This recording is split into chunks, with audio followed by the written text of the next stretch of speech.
ගිහින් එන්නම්කොට මම නම් හිතන්නේ නැහැ බං නිටායි පැත්ත බලාතත් ඒ කියලා. කොහොමද උන්ගේ ආදරේ? නේ. දැන් ඒකට උඹ කියන්නේ නිටායි අනේක හරි කියලාද බෝඩිමේ? නිටා විතරක් නෙමෙයි බං.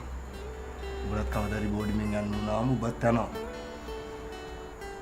සුබුන්ටත් ඔය නටනට එළියට උගක් යාල් පැත්තට යන්න වෙයි කොහොමද? ඒතර කවුද මම බෝඩිමේ බලාගන්නේ?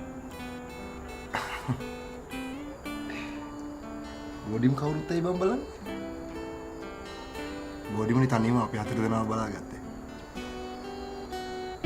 අපි ඇතින් ඇතට ඉගිලෙන කාලෙක ඉස්තැන් විතරක් ඉතිරි වුණා.